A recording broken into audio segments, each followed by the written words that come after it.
So what sort of church are you then?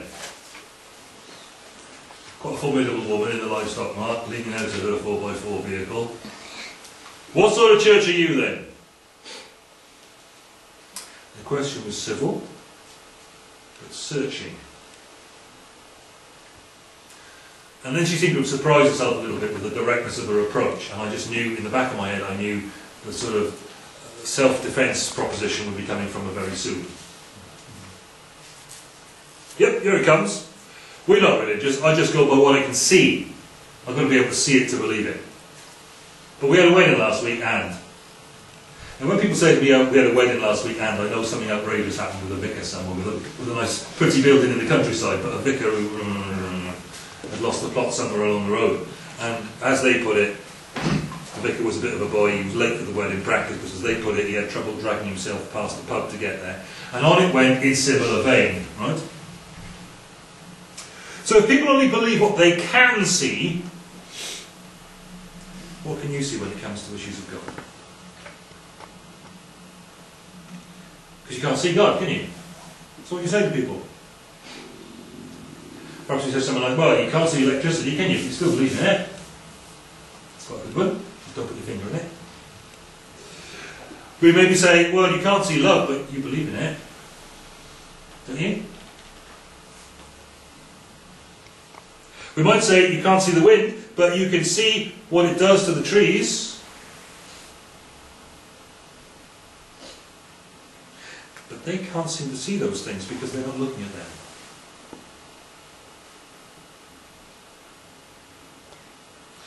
So the trouble is, what they can usually see is big buildings and seemingly wealthy institutions and badly behaved people, quite a few complete hooligans in fact, in God's supporters club. Which of course is how they view it. No idea of church, as we know. Family of the people of God. And because this is such a common and such a practical problem, you can't see him, can you? Is God? Because it's such a problem that causes such a lot of people, humanly speaking, to lose out on the salvation of God, humanly speaking. Paul is absolutely adamant with these Colossian Christians. He's absolutely adamant about the wrong-headedness of this proto-Gnostic heresy plaguing the Colossian church, which denied the deity of Christ by denying the possibility of him being made flesh. God that you could see. We call it incarnation. God coming into flesh. So you can see what he's like. He is the image of the invisible God. The firstborn over all creation. Now that's a mind-blowing thing, isn't it? It's a mind-blowing thing. And we sit there a little bit dazed on a Sunday morning because we've had, Monday to Saturday and we've come to church. We've done very well. We've dragged ourselves out of bed on Sunday morning and we've travelled a long way to get here. And we're a little bit dazed and it's a little difficult to wrap your head around the thing like You want to know what God is? It's a song, isn't it? Do you want to know what love is? Oh, no, I want to know what love is and I want to show you. Terrible thought. You want to know what God is? Here he is. He showed you. He showed you. Every opportunity is there to see what he's like. Not by looking at the institution, not even by looking at the people of the church, but by looking at the image of God that we've been given.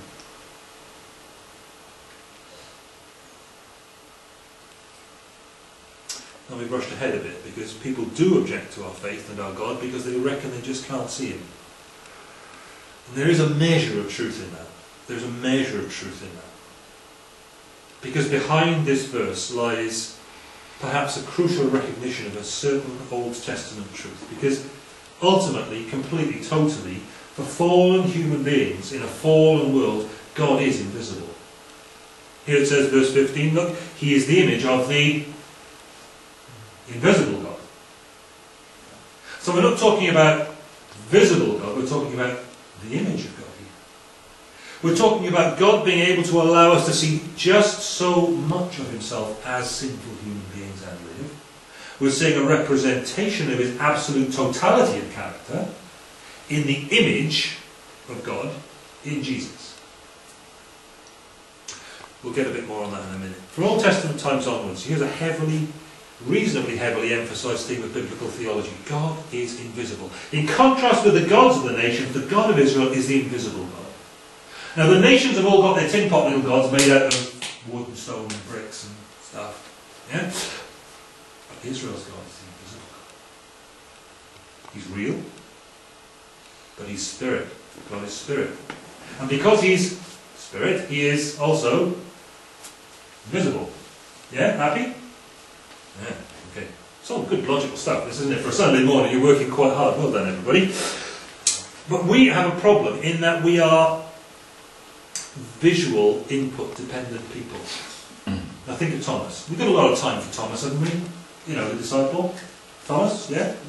Unless I put my hand in and see and touch and feel and... I'm not going to believe it. I can't believe Jesus is raised from the dead unless I can see. Why is that? Because, and we identify with this, I'm sure we sympathise, we are so visually dependent in terms of our inputs. Well, in a pre-literate culture, like the one Jesus was in, largely speaking, in a pre-literate culture like the Old Testament one, or in a post-literate culture like ours, where people kind of don't want to read much and move beyond it to visual images again, something happens to your cognitive style. You become very different, you become very focused on what your eyes put into your head. And cognitive styles are supremely shaped by visual images. For us, in our day, in our age, outside the church. Inside the church, we're used to the word. We read every day our Bibles, don't we? How many people in this world, you know, in our society, read something every day? Not many at all. We do. It's quite hard sometimes. You have to think about it. And then you come along to a place like this on a Sunday in your leisure time. You know, leisure time. This is. And look what happens. The guy up the front gets people to read if they'd like to, you know? And it's all very words dependent. And look what's on the wall. Words. I'm going to try and colour them in a bit, because that helps, doesn't it? But we have pictures, if they communicate something. Here's the problem. We're very visual input dependent, and so were the nations all around Israel, making deities they could see, copper, wood, gold, whatever, viewable, touchable, material, and dead. Isaiah's got a lot on this, hasn't he? Isaiah 47, 12 to 20. He's got a lot on this. God says, Ezekiel 33, "You cannot see my face. Man shall not see me and live," Moses. Man shall not see me and live. But he did in the Old Testament show something of himself through created, through visible, through physical things. There are these what we call theophanies in the Old Testament. So God will take on some sort of visible form. He does it for Abraham in Genesis 18. He does it for Jacob in Genesis 32. Israel in the desert, he appeared as a pillar of, I'll get it right, cloud by day, fire by night. Yeah? I do get those two confused. But you can see he's saying something about himself. Our God is a consuming fire. Our God is a holy God, and so on. And he's got fire to show for that. But it wasn't his spiritual essence that you could see. It was something representative that he used to indicate his presence in those situations. And so John 1:18 tells us, as Jesus is being introduced to John's readership, no one has ever seen God, but the only begotten Son who was at the Father's side has made him known. He's represented it to us. As if you can't look at the whole heavenly reality of God, but here is the image of God. God himself, veiled in his glory, showing you what God is like. 1 John 3:2 describes the day when Christ's followers will see their God in glory, and in looking on him will be transformed. All that is sinful and bad and human and whatever in them will be burned up in it all. And in that experience, 1 John 3:2 speaks about seeing God in glory, being finally transformed and finally made really like him. Seeing him as he is will make us like God. But for the time being, We do not see God fully unveiled. We see the representation, we see the image, we see the icon of God in the face of the incarnate, glory-veiled Jesus. The glory is there in Jesus. But because it's here, it's veiled. Do you want to see God? You want to go by what you can see? There he is. Fully there in Jesus. Veiled sufficiently for it to be currently safe for you to see him. God is invisible, but how did we get to that? Something went absolutely bonkers on the overhead then. You see that?